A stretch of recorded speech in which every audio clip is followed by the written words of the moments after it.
باپ نے ہر چند نور الدین کو تلاش کیا لیکن کامیابی نہ ہوئی، مجبوراً صبر کر کے خاموش ہو گیا۔ کچھ دن کے بعد شمس الدین کی شادی ہو گئی اور اسی دوران باپ کا انتقال ہو گیا اور شاہ مصر نے شمس الدین کو اپنا وزیر مقرر کر لیا، لیکن شمس الدین کے دل سے پشیمانی کا وہ احساس نہ گیا کہ صرف میری وجہ سے چھوٹا بھائی گھر چھوڑنے پر مجبور ہوا اور اب خدا جانے وہ کس حال میں ہوگا۔ نور الدین نے اپنے زمانے وزارت میں رعایا کے راحت و آرام کے لیے بڑے بڑے کام سر انجام دیے اور لوگ اس سے محبت کرنے لگے کہ شاید کسی وزیر کو اتنی ہر دل عزیزی حاصل ہوئی ہو۔ اور اسی دوران میں اس لڑکے کا بدر الدین حسن بھی تعلیم و تربیت حاصل کر کے جوانی کی سرحد میں داخل ہو چکا تھا۔ چنانچہ نور الدین اس کو اپنے ساتھ دربار میں لے جاتا اور ذمہ دار کاموں کی علمی تعلیم دیتا۔ بادشاہ بھی اس سے خوش تھا۔ رعایا کے مفاد کاموں کی نگرانی بدر الدین حسن کے سپرد تھی اور عوام میں مقبول ہو گیا کہ لوگ اس پر پروانہ وار نثار ہوتے تھے۔ اسی زمانے میں نور الدین بیمار پڑ گیا اور بادشاہ نے وزارت اعظمی کا کام بھی بدر الدین کے سپرد کر دیا۔ دربار میں اکثر کچھ حاسد بھی تھے جو ان باپ بیٹوں کا اقتدار دیکھ کر جلتے تھے۔ انہوں نے موقع سے فائدہ اٹھایا اور بادشاہ کو یہ سمجھایا کہ بدر الدین حسن اور نور الدین رعایا میں بہت مقبول ہیں اور ان کا اتنا اثر قائم ہو چکا ہے کہ اگر آپ کے خلاف کھڑے ہو گئے تو آپ کو یا آپ کے شہزادے کو سلطنت سنبھالنی مشکل ہو جائے گی۔ اور کیا تعجب ہے کہ یہ حکومت پر قبضہ کرنے کی نیت ہی سے آج تک ایسی کوشش کرتے رہے ہوں کہ عوام اور خاص سے اچھا برتاؤ کر کے اپنا شریک کر لیں۔ بات ایسی موقع کی تھی کہ بادشاہ کے دل میں شک کی بنیاد بیٹھ گئی اور اس نے فیصلہ کر لیا کہ کوئی الزام لگا کر ان کو الگ کرنا چاہیے۔ اتفاقاً نور الدین کی علالت زیادہ بڑھ گئی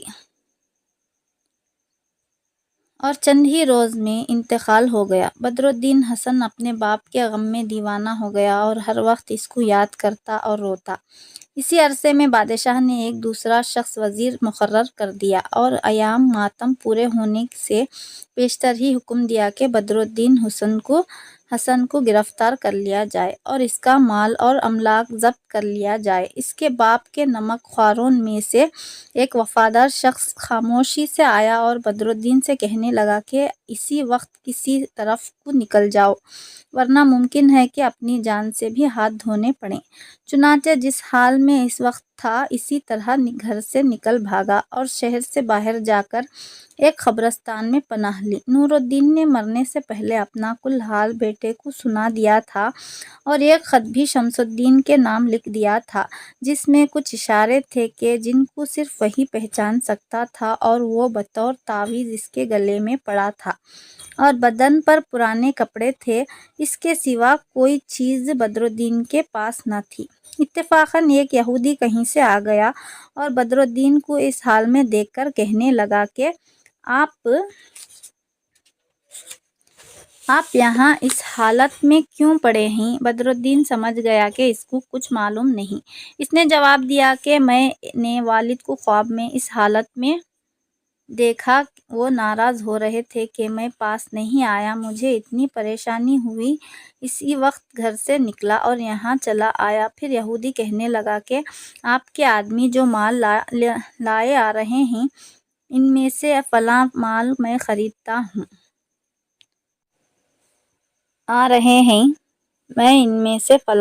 خریدتا ہوں، اگر آپ تیار ہوں تو 10,000 دینار منافع اور 1,00,000 اصل قیمت بھی دینے کو تیار ہوں۔ آپ مجھے تحریر لکھ دیں۔ بدر الدین کو غنیمت معلوم ہوا، چنانچہ اس نے منظور کر لیا اور تحریر لکھ دی۔ یہودی نے نفع کی رقم تو اسی وقت ادا کر دی اور 1,00,000 روپے کی ہنڈی مصر میں اپنی آڑھتی کے ہاتھ دے دی۔ اس کے بعد یہودی چلا گیا اور بدر الدین وہیں ایک سمت لیٹ کر سو گیا۔ اتفاقاً ادھر سے ایک جن کا گزر ہوا اور بدر الدین کا حسن دیکھ کر ٹھہر گیا۔ تھوڑی دیر میں ایک پری آئی اور جن سے کہنے لگی کہ مصر کے وزیر کی ایک بہت ہی خوبصورت لڑکی ہے اور بادشاہ نے ناراض ہو کر اس کی شادی ایک کبڑے سائیں سے کرنے کا حکم دیا ہے۔ چنانچہ آج ہی رات کو وہ شادی ہونے والی ہے۔ میری رائے میں بہتر یہ ہے کہ اس نوجوان کو وہاں لے چلو اور کبڑے سائیں کے بجائے نوجوان سے شادی کر دو۔ جن نے منظور کر لیا اور بدرالدین کو لے کر مصر گیا۔ اسی وقت کبڑا سائیں دولہا بنایا جا رہا تھا۔ شادی کے ہنگامے کا شور سن کر بدرالدین جاگا اور حیران رہ گیا کہ میں کہاں آ گیا ہوں۔ قریب تھا کہ شور مچا دے، لیکن جن نے اصل واقعہ بتا کر اسے حکم دیا کہ ہم جو کچھ کہیں وہ کرتے رہو۔ جب بارات چلی تو جن نے بدرالدین کو کبڑے کے دائیں طرف چلنے کو کہا اور ایک تھیلی اشرفیوں کی دے دی کہ خوب لٹاتے چلو، یہ ختم نہیں ہوگی۔ بارات وزیر کے مکان پہنچی اور مراسم نکاح کی ادائیگی کا وقت آیا۔ اسی وقت جن نے قاضی صاحب کو الگ لا کر اپنی صورت دکھائی۔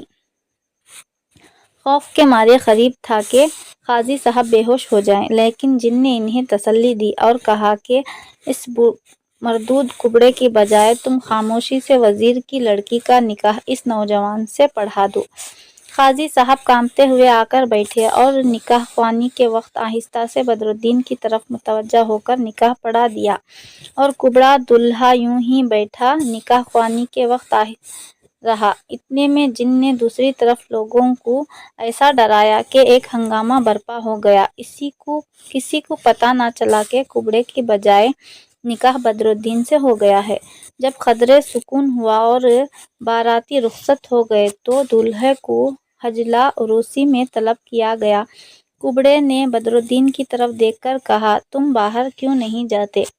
پری نے بدرالدین کو سکھا دیا تھا کہ تم کبڑے کی کسی بات کا جواب نہ دینا اور خود حجلہ عروسی میں چلے جانا۔ کبڑے کا ہم بندوبست کر دیں گے۔ چنانچہ بدرالدین اندر چلا گیا اور جن ایک بلی کی شکل بن کر کبڑے کے سامنے غرایا، پھر گدھے کی شکل بن گیا، جسے دیکھ کر کبڑے میاں ڈر گئے، پھر ایک گرانڈل بھینسا بن کر کبڑے کی طرف چلا اور کہنے لگا کہ خبردار، جو یہاں سے حرکت کی یا کسی سے تم نے اس واقعے کا ذکر کر لیا۔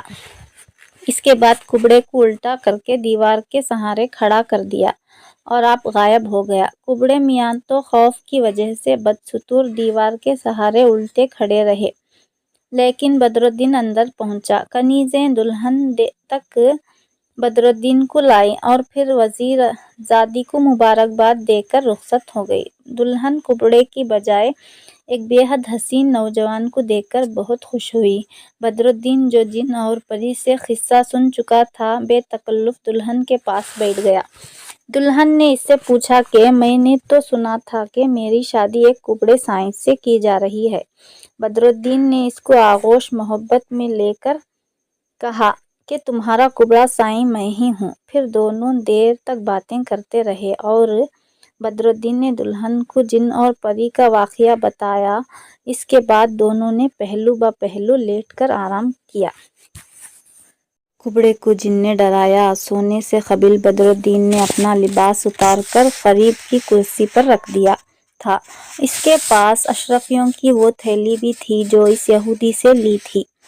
صبح کے وقت جن اور پری نے آپس میں مشورہ کیا کہ اگر صبح کو بادشاہ نے حال معلوم کر کے اس غریب کو ہلاک کر دیا تو بہت بری بات ہوگی، اس لیے اس نوجوان کو کسی دوسری جگہ پہنچا دینا چاہیے اور کبڑے کو تاکید کر دینی چاہیے کہ وہ کسی سے اس واقعے کا ذکر نہ کرے اور فوراً اس ملک کو چھوڑ کر کسی دوسری جگہ چلا جائے۔ چنانچہ پہلے تو کبڑے کے پاس گئے جو بدستور الٹا کھڑا تھا۔ اس کو خوب ڈرا دھمکا کر کہہ دیا کہ اگر کل شام تک تم اس ملک میں نظر آئے تو تمہاری خیر نہیں۔ اس کے بعد انہوں نے بدرالدین کو اٹھایا اور دمشق کی جانب مسجد کی سیڑھیوں میں لٹا دیا۔ صبح کو جب بدرالدین کی آنکھ کھلی اور اپنے آپ کو اس حال میں پایا تو بہت حیران ہوا۔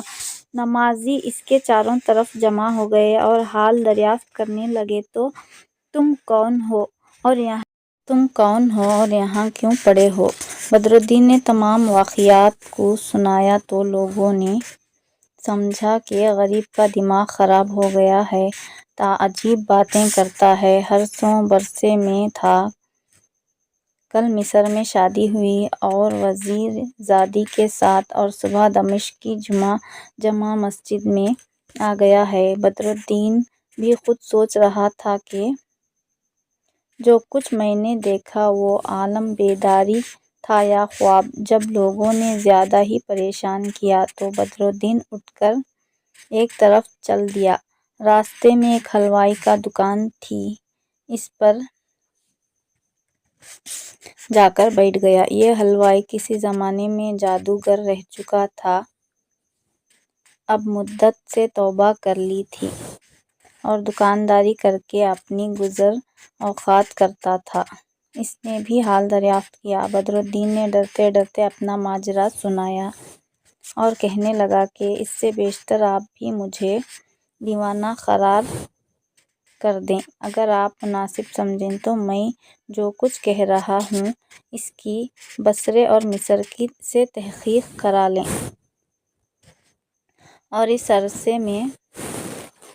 عرصے پر میں آپ کی دکان پر کام کرتا رہوں گا۔ آپ کو اچھی طرح معلوم ہو جائے گا کہ جو کچھ میں کہہ رہا ہوں اس میں اصلیت ہے یا نہیں۔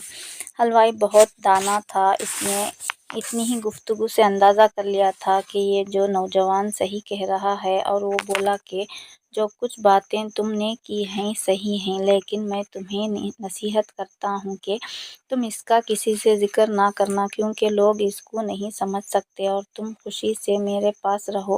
اولاد کی طرح میرا کوئی لڑکا یا لڑکی نہیں ہے۔ بدرالدین نے اس کو غنیمت سمجھا اور وہ حلوائی کے یہاں رہنے لگا۔ ادھر مصر میں جب وزیر زادی بیدار ہوئی اور بدرالدین کو نہ پایا تو بہت حیران ہوئی، لیکن یہ خیال کر کے خاموش ہو گئی کہ شاید کہیں گئے ہوں گے، کیونکہ بدرالدین کا مکمل لباس کرسی پر بدستور رکھا تھا۔ اتنے میں ایک کنیز حاضر ہوئی، عرض کیا کہ آپ کے والد تشریف لائے ہیں۔ وزیر زادی نے لباس درست کیا اور آداب سے باپ کے ہاتھوں کو بوسہ دیا۔ وزیر حیران رہ گیا کہ لڑکی تو بہت خوش معلوم ہوتی ہے کہ کبڑے سائیں سے شادی ہونے پر بھی خوش ہے۔ آخر وزیر نے پوچھ ہی لیا کہ بیٹی کیا تم اس کبڑے سے شادی کر کے مطمئن ہو، کیونکہ جہاں تک میں خیال کرتا ہوں تمہیں کوئی ملال نہیں۔ حالانکہ بادشاہ نے جو ظلم کیا ہے میری روح اس سے کچل گئی ہے۔ لیکن لڑکی نے ہاتھ باندھ کر عرض کیا، کیسا کبڑا؟ میرا شوہر تو ایک بہترین، شریف، خوبصورت اور صحت مند نوجوان ہے، اور شاید کسی ضرورت سے باہر گئے ہیں۔ یہ ان کا لباس رکھا ہے، وہ آ جائیں تو آپ بھی دیکھ لیجیے گا۔ شمس الدین یہ سن کر حیران ہوا اور اپنے داماد کو دیکھنے کے لیے باہر آیا تو کیا دیکھا کہ کبڑا دیوار سے الٹا کھڑا لگا ہوا ہے۔ وزیر نے اس کو سیدھا کیا اور پوچھا، کیا معاملہ ہے؟ وہ کبڑا رونے لگا اور ہاتھ جوڑ کر کہنے لگا کہ مجھے معاف فرمائیے، اگر بادشاہ کا باپ بھی کہے تو میں آپ کی صاحبزادی سے شادی کا نام بھی نہ لوں گا۔ پھر اس جن کی سختیاں اور دھمکیاں یاد کر کے زاروں قطار رونا شروع کر دیا اور بار بار وزیر کے پیروں پر گرتا تھا۔ اب زندگی بھر اس شہر کی طرف منہ نہ کروں گا، بس آپ میری خطا معاف کر دیجیے، ورنہ وہ جن مجھے مار ڈالے گا اور میں ابھی شہر چھوڑ دیتا ہوں، لیکن وہ ظالم حاکم دے گا کہ سورج نکلنے تک اس جگہ سے ہلا تو ٹکڑے ٹکڑے کر دوں گا۔ وزیر کبڑے کی باتیں سن کر متعجب ہوا اور ایک غلام کو بلا کر حکم دیا کہ اس مردود کو یہاں سے نکال دو۔ چنانچہ کبڑا نکال دیا گیا۔ وزیر اپنی بیٹی کے پاس آیا اور پوچھا کہ تمہارے شوہر آئے؟ لڑکی نے جواب دیا، نہیں، میرے بیدار ہونے سے پہلے وہ کہیں چلے گئے، پھر مجھے کچھ معلوم نہیں۔ یہ ان کا لباس رکھا ہے۔ وزیر نے لباس کو الٹ پلٹ کر کے دیکھا تو اس میں اتفاقاً وہ تعویذ نکل کر گر پڑا جو بدرالدین کے والد نے بطور خط اپنے بھائی شمس الدین کو لکھا تھا۔ شمس الدین نے اس کو کھول کر پڑھا اور کچھ دیر سکتے کے عالم میں کھڑا رہا، پھر ہنس کر اپنی بیٹی سے کہنے لگا کہ واقعی تم سچ کہتی تھی، لیکن میں خوش ہوں کہ تمہارا شوہر میرے گمشدہ بھائی کا لڑکا اور میرا عزیز ترین بھتیجا ہے۔ وزیر زادی یہ سن کر اور بھی خوش ہوئی اور اپنے باپ سے جن و پری کا وہ قصہ بیان کر دیا جو بدرالدین نے اس کو سنایا تھا۔ وزیر کہنے لگا، وہ جن تمہارے شوہر کو کسی اور جگہ لے گیا ہے، خدا پر بھروسہ رکھو جس نے تمہیں اس مردود کبڑے سے نجات دی، وہ میرے پیارے بھتیجے کو بھی ملا دے گا۔ وزیر نے اس قصے کو بالکل پوشیدہ رکھا اور بدرالدین کا لباس اٹھا کر احتیاط سے رکھوا دیا اور خاموشی سے اس کی تلاش شروع کرا دی۔ چند روز بعد بادشاہ کا غصہ بھی جاتا رہا۔ اس نے شمس الدین کو بلا کر اس کا قصور معاف کر دیا اور دوبارہ وزارت پر متعین کر دیا۔ اس وقت شمس الدین نے لڑکی کی شادی کا مکمل قصہ بادشاہ کو سنایا۔ بادشاہ سن کر بہت خوش ہوا اور چاروں طرف قاصد روانہ کیے کہ جہاں کہیں بدرالدین کا نشان ملے ڈھونڈ کر لاؤ۔ 9 ماہ گزر گئے اور بدرالدین کا کہیں پتہ نہ چلا۔ وزیر زادی کے ہاں ایک خوبصورت لڑکا پیدا ہوا۔ اس کا نام عجب رکھا گیا۔ نانا نے اس کی تعلیم و تربیت کا بہت اچھا انتظام کیا۔ زیادہ پیار و محبت کی وجہ سے عجب بہت شریر ہو گیا تھا اور اپنے ہم سبق لڑکوں کو اکثر پریشان کیا کرتا تھا۔ ایک روز لڑکوں نے مشورہ کیا کہ اس کو شرمندہ کرنا چاہیے تاکہ یہ شرارت کرنا بند کر دے۔ چنانچہ جب عجب آیا تو سب لڑکے اکٹھا ہوئے اور کہنے لگے کہ آؤ ایک کھیل کھیلیں، اور سب سے پہلے ہر لڑکا اپنے باپ کا نام بتائے گا اور اگر کسی کو معلوم نہ ہوا تو اس کو نہیں کھلائیں گے۔ چنانچہ سب لڑکوں نے اپنے باپ کا نام بتا دیا۔ جب اس کا نمبر آیا تو اس نے اپنے باپ کا نام شمس الدین بتایا۔ لڑکے اس پر ہنسے اور کہا، وہ تمہارا نانا ہے، باپ کا نام بتاؤ۔ عجب بہت شرمندہ ہوا اور روتا ہوا استاد کے پاس آیا تو استاد نے قصہ سن کر کہا کہ واقعی تمہارے باپ کا نام تو کوئی نہیں جانتا۔ عجب نے گھر جا کر ماں سے سب واقعہ بیان کیا۔ وہ بھی اپنے شوہر کو یاد کر کے بہت روئی اور اپنے بیٹے کو تسلی دے کہ بہت جلد تمہارے ابا کو بلاؤں گی۔ شام ہوئی اور وزیر نے خیال کیا کہ اب میری بیٹی عائبہ میں فرق آ رہا ہے۔ چنانچہ بادشاہ کی خدمت میں حاضر ہوا اور داماد کی تلاش میں جانے کے لیے 10 ماہ کی رخصت مانگی۔ بادشاہ نے بخوشی اجازت دے دی اور قرب و جوار کے کل بادشاہوں کو خط لکھ دیا کہ میرا وزیر ایک کام کے سلسلے میں آ رہا ہے، جو ممکن ہو اس کی امداد کی جائے، یہ گویا مجھ پر ذاتی احسان ہے۔ شمس الدین نے سامان سفر باندھ لیا اور بیٹی اور نواسے کو لے کر بدرالدین کی تلاش میں روانہ ہوا۔ شہر کی پہلی منزل دمشق تھی۔ وہاں پہنچ کر شمس الدین نے بھتیجے کی تلاش میں آدمی چھوڑ دیے۔ ایک روز عجب اپنے اتلیق کے ساتھ دمشق کے بازار کی گلیوں کو نکلا۔ وہ اتفاق سے اس دکان کے سامنے آ نکلا جس میں بدرالدین حلوائی کا کام کرتا تھا۔ چونکہ حلوائی خود مر چکا تھا اور اب بدرالدین ہی اس کے کاروبار کا مالک تھا، بدرالدین نے عجب کو دکان کے سامنے سے گزرتے دیکھا۔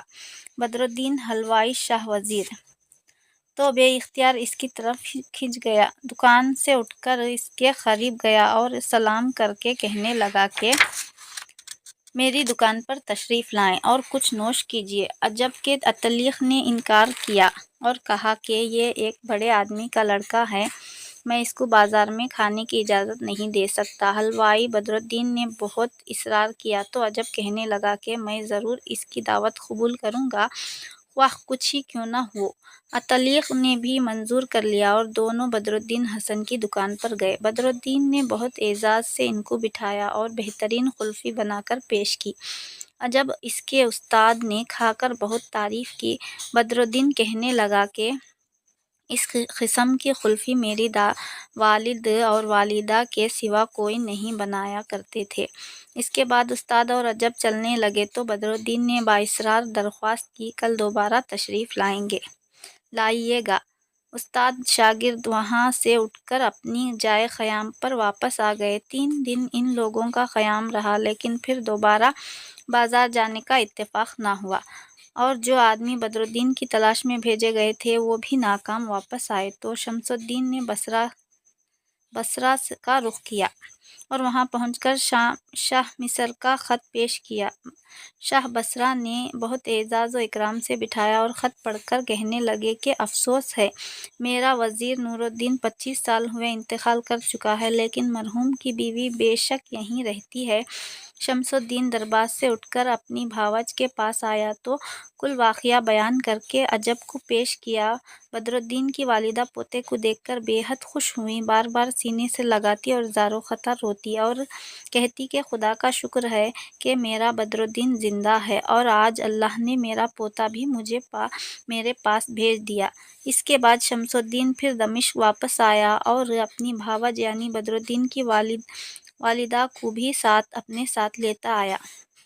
شمس الدین نے سب سے کہہ دیا کہ جو کچھ خرید و فروخت کرنی ہو کر لو، کل یہاں سے کوچ ہوگا۔ سب لوگ بازار چلے۔ عجب بھی اپنے استاد کے ساتھ سیر کرتا ہوا بدرالدین کی دکان کے سامنے سے گزرا۔ بدرالدین تعظیم کے لیے کھڑا ہو گیا، دونوں کو بااصرار دکان پر لایا اور بہت خاطر و مدارت کی کہ پھر بہترین قلفی بنا کر پیش کی۔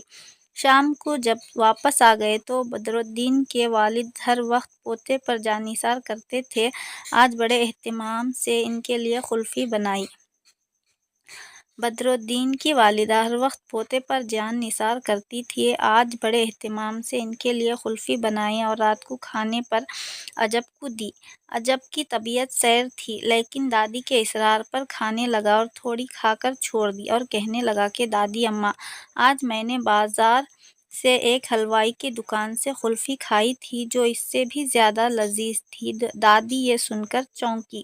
پہلے تو عطلیق کو بلا کر سخت سست کہا کہ تم میرے بیٹے کو بازار سے کھلاتے ہو۔ عطلیق نے عرض کیا کہ وہ حلوائی اتنا مصر ہوا کہ انکار کرنا نہ بن پڑی، اس لیے یہ غلطی ہو گئی۔ اس کے بعد بدرالدین کی والدہ نے ایک غلام کے ہاتھ سے اس دکان سے قلفیاں منگا کر کھائیں تو حیران رہ گئی۔ اس وقت شمس الدین کو بلا کر انہوں نے سب واقعہ بتایا اور کہا کہ آپ اس حلوائی کو بلا لیں، ایسی قلفیاں میرے بیٹے بدرالدین کے سوا کوئی نہیں بنا سکتا۔